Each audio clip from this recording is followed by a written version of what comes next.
Bem, a gente está na cúpula de sistemas alimentares da ONU, aqui em Addis Abeba, Etiópia. Primeira vez que esse encontro está acontecendo na África.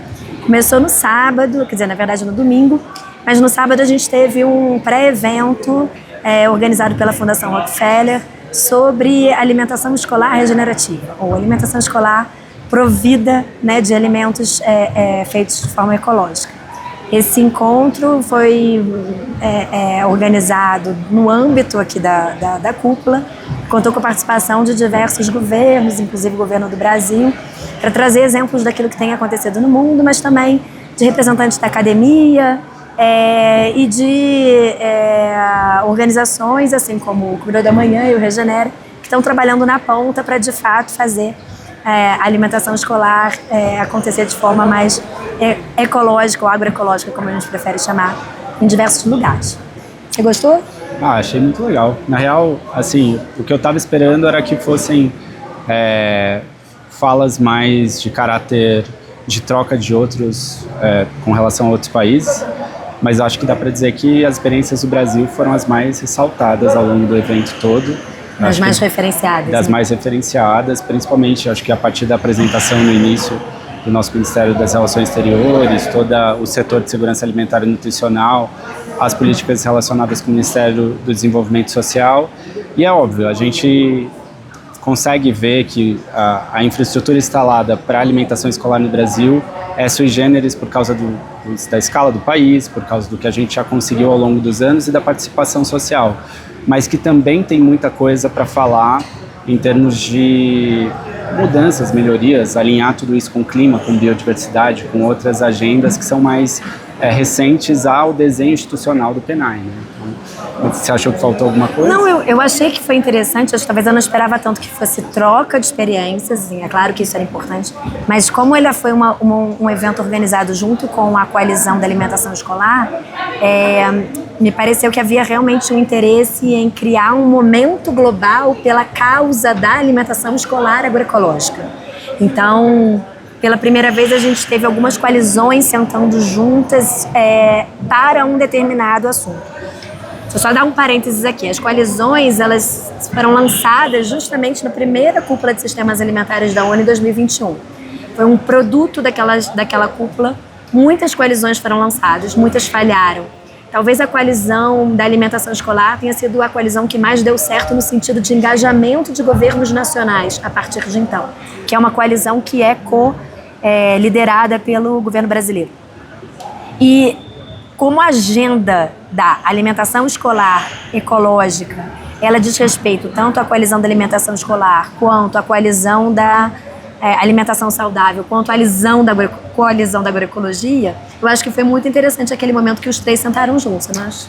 Eu não tinha visto ainda as coalizões juntas. Depois aqui no encontro mesmo a gente viu encontros de coalizões, mas até aquele momento tinha sido a primeira vez que eu vi as três coalizões sentando juntas e tentando pensar o que existe de cooperação possível nessa pauta, nessa agenda. Então acho que por isso já é algo único, assim, né? Algo que eu não tinha visto ainda, e acho que também tem um aspecto de que a gente fica com uma sensação de que é tudo bastante, é um trabalho permanente, é algo incremental, é algo que precisa continuar acontecendo ao longo do tempo para que a gente consiga entender o tipo de resultado que está acontecendo e como que a gente replica isso para outros lugares, o que é replicável e o que não é. Acho que essa parte foi a que mais me interessou. Ninguém ali estava apostando em bala de prata. Estava todo mundo, de alguma maneira, sabendo que tem um trabalho incremental, de longo prazo, que precisa ser feito para fazer essa transição, né? Mas... eu acho que assim, esses momentos de cúpula, né, dessas conferências internacionais, eles são muito mais um momento de construção de narrativas. Então é bem isso que você está falando, é um exercício daquele tema de tanto se fala, ele vai se tornando algo normal, ou pelo menos algo mais aceitável dentro dessa grande comunidade global. Uma coisa que eu chamo a atenção é que hoje a gente teve um evento da Coalizão de Alimentação Escolar, que ele foi encerrado pela secretária-geral adjunta, né, da ONU, a Amina, e ela terminou dizendo: gostaríamos de ver o compromisso de implementar programas de alimentação escolar regenerativos, né, ecológicos, nas NDCs das conferências do clima. Então, essa relação entre sistemas alimentares e clima, que a gente sabe que é algo que tem vindo sendo construído com mais força nos últimos 4 ou 5 anos, de ter uma política que catalisa essa relação e esse pedido expresso de que isso conste na NDC, achei bem... Não, é engraçado. Achei inimaginável há 2 anos atrás. Não, além disso assim, se tem uma pauta que faz algum tempo que a gente fica martelando no Regenera, é especificamente que os planos nacionais de agroecologia, que todo esse arranjo que já está sendo construído, já está na 3ª edição, vá para a NDC. Então, eu acho que tem de alguma maneira, algo para catalisar mais esse debate. A gente está falando de ação climática, a gente está falando de ação de conservação de biodiversidade e, dependendo dos casos e dos projetos, inclusive de combate à desertificação, por meio de alimentação escolar. Se isso fica cada vez mais assentado entre as pessoas que estão desenhando as políticas públicas, eu acho que vai haver um processo de reconhecimento de quem já está fazendo, mas também vai incentivar muito que governos olhem para isso como investimento, né? Não como... Você viu outros painéis assim que catalisavam várias agendas? Olha, a gente teve um daquele que eram as 3 conferências do Rio, né? Sim, sim. Você viu mais algum sobre a coalizão da agroecologia? Então, eu acho que eu estou muito marcado ainda por um painel da coalizão de povos indígenas, tá. Que foi também um painel que reuniu a coalizão de alimentação escolar, a coalizão de agroecologia e da Healthy Diets, como que é em português? Dietas saudáveis. Dietas saudáveis, E aí, assim, mas óbvio, primeiro falaram as lideranças indígenas e eu achei, primeiro assim, acho que é importante dizer que o tema de Gaza tinha aparecido já na fala do Guterres na abertura do encontro, mas não tinha aparecido. Tinha aparecido pelo menos o fato de transformarem a alimentação em arma de guerra. Arma de guerra, né? Então a gente consegue assentir, né, chegar do que ele está falando. Mas não tinha aparecido muito nos outros painéis. E esse foi o único painel que eu vi que tinha 3 pessoas lembrando disso. É verdade. Porque me parece que há um grau de solidariedade entre os povos indígenas e a maneira como aconteceu o processo de exploração até aqui, que faz com que esse contexto seja trazido.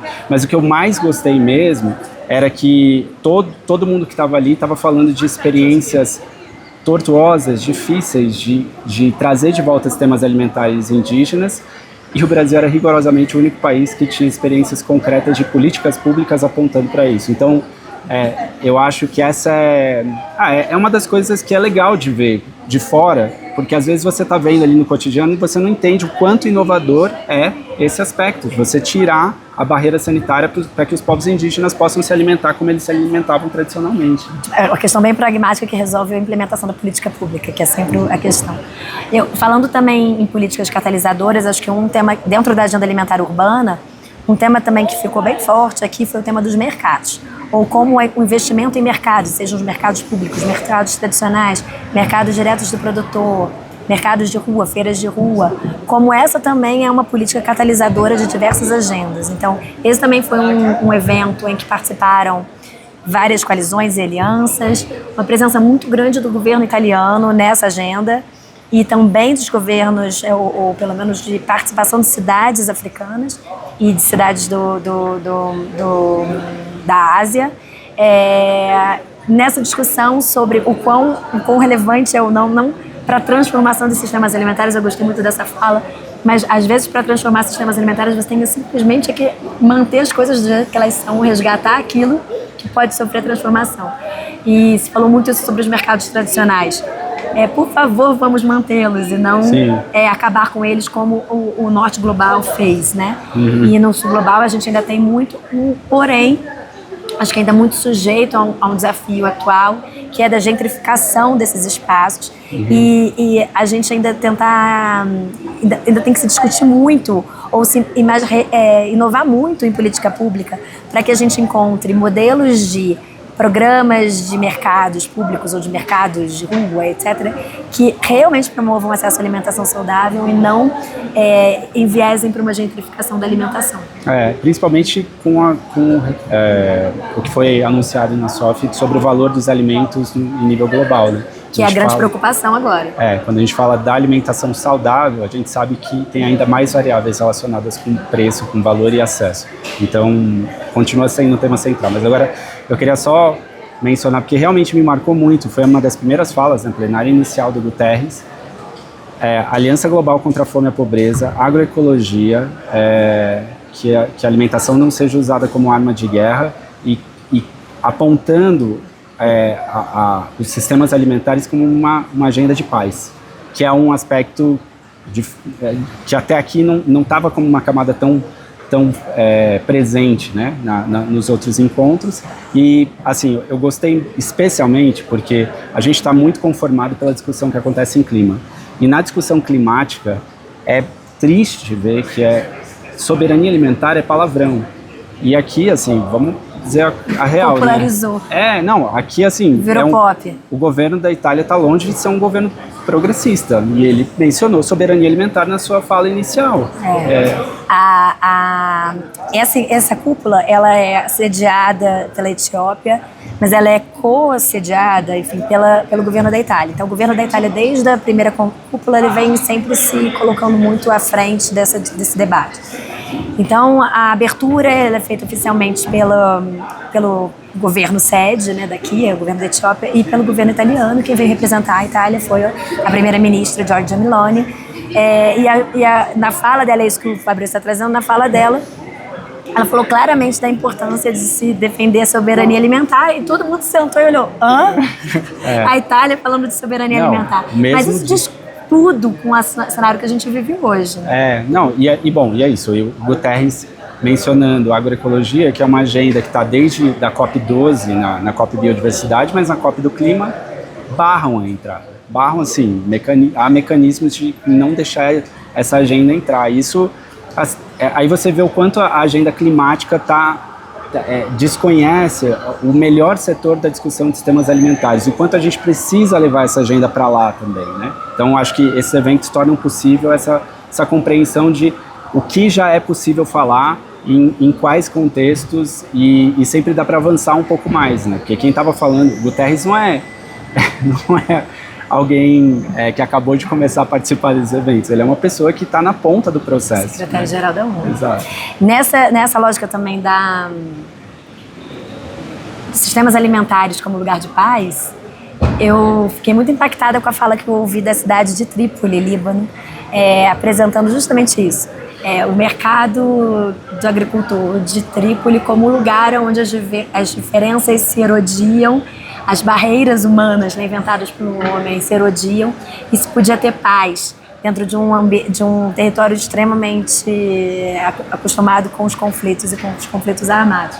Então, acho que a gente ainda tem muitas palavras e mensagens que estão mais fortes, eu acho, que aqui, esse ano, nesse encontro, que a gente pode catalisar para os outros espaços que a gente atua e de debate da nossa agenda também. Sem dúvida. Eu acho que tem uma coisa que eu estava desconfiado no início, que assim, não havia nada necessariamente vinculante, né?